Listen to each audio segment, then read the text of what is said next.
guys, magluluto po tayo ng ating omelette egg. So, kailangan natin ng ginger, garlic, tomato, egg, onion, capsicum, salt, and black pepper. Sa mga gustong gumamit ng mga mix-mix, ginasa mix, pwede po kayong maglagay. Kaya maghiwa muna tayo mga lalabs sa ating yummy omelette egg.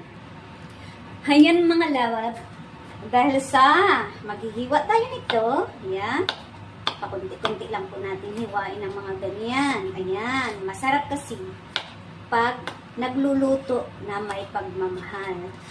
So, unahin natin yung ating sweet tomato. Actually, wala po akong malaking kamatis. Kaya ang ginawa ko lang po ay naghiwa po ako ng maliit na kamatis. Pang salad po to mga guys. Ayan.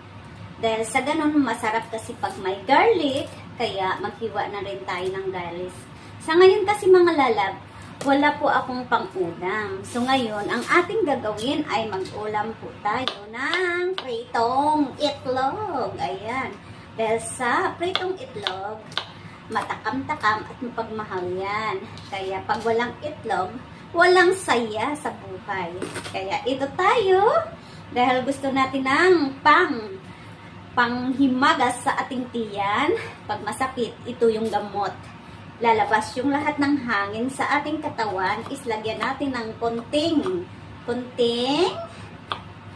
ayan, mahilig ako din sa isang luya. Ayan, may paluya tayo. At sa mga magusto at mahilig sa onion, halagyan din natin para madaming halo. Pero okay lang yan mga lalabs kung walang onion, walang garlic, pwede naman tomato. At saka itlog lang. Ayan, dito naghiwa na tayo mga lalabs.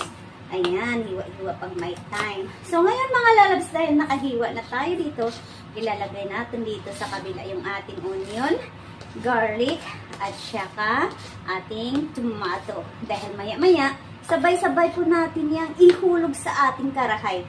Dahil mahilig din po ako sa ating, ayan, capsicum, at sal po yan sa Pilipino. So, kailangan natin ng colorful. Kaya, lagyan natin ng red and green capsicum. Dahil sa gusto nating malinis, kailangan konting hugas. Ayan. Pagkatapos, hiwa-hiwa. Katulad lang yun. Pareho lang po ang paghiwa-hiwa mga lalabsa para sa ganun maganda siya tingnan. Sa mga gustong maglagay ng potato, pwede nyo rin lagyan ng potato. Sa Tagalog ay patatas. Patatas is yummy. So ngayon guys, ayan, nakahiwa na po tayo mga lalab. Ayan, dahil sa nakahiwa na tayo, yung naiwan ilagay natin sa gilid. So ngayon, isa lang po itlog ang gagamitin ko kasi nag-iisa lang ako, tsaka ito. Mayroon po tayong salt, black pepper, at saka also konting, mayroon akong natabing, ayan, ginisa mix. Or, ibig sabihin nor powder. So ayan mga lalabs. Dahil parang kulang po ang ating pangdagdag na itlog, dagdagan na lang natin ng 2 ha. Para sa ganun, bagay na bagay sa ating lulutuin. Itlog pa more! Ayan mga lalab, dahil sa tapos na tayo maghiwa, so ating batihin yung ating paitlog. Wow! Yung paitlog natin. So 2 po yan. Ayan. Lumabas yung kulay yellow. Akala ko puti lang siya. So ngayon guys, bati-batihin natin yan. Bati-batihin. Ayan, bati-bati-batihin natin yan hanggang sa kumulo yung ating lalamunan. Ayan. Mahilig po akong maglagay ng dito ng powder kaagad. Alam niyo guys, estimitado ko na yung aking luto. Kahit walang tikim-tikim, alam ko na yung aking ginagawa guys. Kaya masarap yan guys. So ayan. So mahilig po maglagay ng kunting soya sauce, pwede nyo pong lagyan. At saka gusto nyo may sili po, pwede nyo ring lagyan. Para sa ganun, matakam-takam. Ayan siya guys. So ngayon, batihin natin ulit. Hindi natin tayo magpunta ha. Ayan. O, diba? Ayan. So, ready na po tayong magluto mga lalabs. Kaya, mayroon na pong mga apoy dyan. So, ilagay natin yung ating kalahay. Ayan. Kalahay ay ating ilagay. Pagkatapos ay maglagay po tayo ng ating pa-oil. Ayan. Kunti lang guys. Pero minsan kasi kailangan din ng oil sa ating katawan. Kaya pwede ding maglagay ng kahit makunti lang madami. Kung ikaw lang, kasi yung iba kasi gusto lang sila ng less oil. Kaya kung less oil lang po, lalab, sige, huwag mo nang sobrahan. So, ayan. So, painitin natin yan. Painitin natin bago natin ilagay yung ating mga laman-laman at saka halo-halo na gulay. Ayan guys, kuntihin na naman ang ating papaya. Kaya dagdagan natin. Pero para mas mahal kalaskas at mabilisan. Ayan, habang nagluluto, sayaw inday, sayaw inday. La la la la la, la la la la la. Ang sarap ng luto ko, ang sarap ng luto ko, na na na na. Ayan, dahil sa mainit nating mahilig po akong maglagay ng onion first. Ayan, ilagay natin yung ating onion. Yeah. Ayan.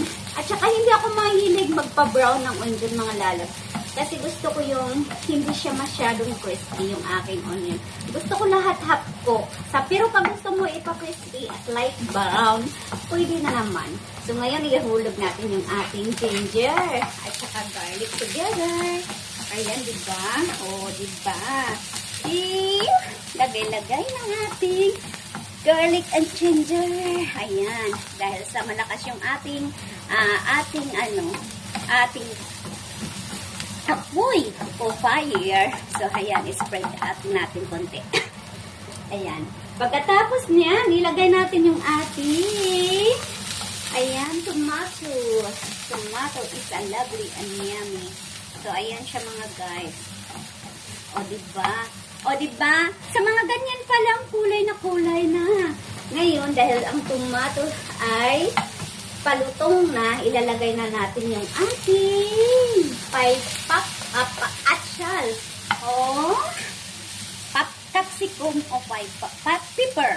Ayan, pepper bell. So, ayan siya guys. Palambutin natin ng konti. Pero alam nyo ba guys, ang pepper bell or capsicum or atsyal ay masarap to kainin kahit hilaw. Kahit hilaw po siya lala, pwede mong gawin salad, pwede mong kainin, kahit anong pwede mong gawin dito. Pero sa iba, hinahalo nila sa mga lulutuing pagkain, kahit anong na recipe ay pwede mo siyang idagdag. So, ayan guys, hindi na natin kailangan pang antayin. Ayan, palutong-lutong natin para sa ganun ilalagay natin at the special menu. So, siguro mas maganda kung konting cover tayo mga lalabs. Para sa ganun, ayan, mag-cover tayo saglit ha. Trim cover. Ayan lalabs, nakaabot na po tayo ng konting minuto. So, ayan, nangangamoy na yung sarap ng ating pepper bell. So, ayaw ko kasing paitimin siya mga lalab. At gusto ko talaga yung happo. So, na ang gagawin natin? Bit. Ayan, bit. Ihulog na to natin yung ating yummy egg. Ayan, may paig na tayo mga lalab. Sa mga gusto dyan, salamat na madami for watching. Ayan, di ba may paig na tayo? At kung ayaw mong sirain yung iyong paig, okay lang yan. Kasi na-stir ko naman yung egg mga lalab. Yung kanyang taste ay nag-spread out na yan. So, ganun siya guys. So, ngayon, takloban natin para lahat ay maluto sa ilalim. So, hinaan lang yung fire mga lalab. Just few fire o konting apoy lang po. Para sa ganon, slowly yung pag-cook niya and making perfectly. Ayan.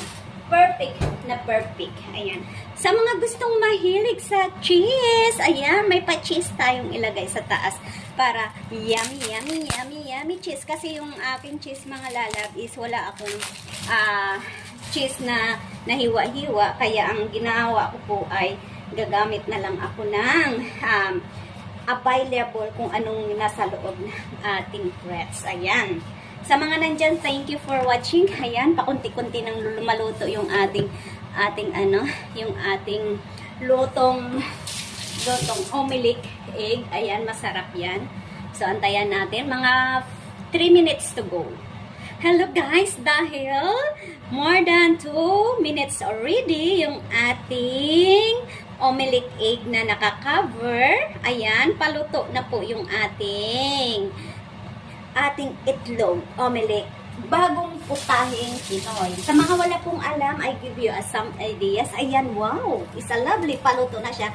Dahil sa masarap na yan, guys, bigyan natin ng pa-cheese. Parang pizza siya, guys, no? Diba? Pizza hot cheese. Ayan. Pizza egg cheese. Ayan. So, dahil ganyan na siya, guys. Ayan. O, di yummy. Pwede nyo yung sundin sa bahay, mga lalab. Parang may pizza egg umilik na kayo. Yan. So, tabunan muna natin para yung ating cheese ay kunti-kunti siyang magbaba. Ayan. Oh, ayan guys. Sobra na tayo sa 2 minutes na pagpan. Taran! Ang sarap nito ng ating pa-omelet. Egg pizza. Wow. Is a lovely guys. You see? Nakikita nyo to guys. Yan. Pwede mo na siyang iplipat sa plate. Dahil nga sa luto na po siya. Ayan.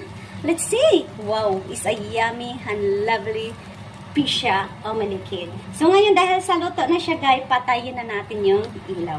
Ngayon dahil ay ilaw ang apoy pala. So dahil sa napatay na natin yung ilaw, mga lalabs, ang gagawin po natin ay dito tayo, saglit.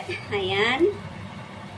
Guys, so ngayon guys, ilipat na natin yung ating omelet egg. Sana hindi siya masira. Ayan siya guys. Oh, yummy, yummy, yummy, yummy, yummy. Omelet egg. Ayan. So ngayon guys, let's see. Diba? Mayroon siyang cheese, mayroon siyang capsicum, mayroon siyang onion, mayroon siyang garlic, ginger, and then of course, I have yes, of course, hindi mawawala yung ating yummy cheese. So, pwede na nating hiwain to guys. Ayan.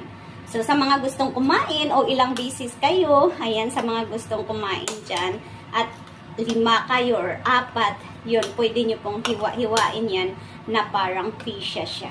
Pizza. Ayan, pizza.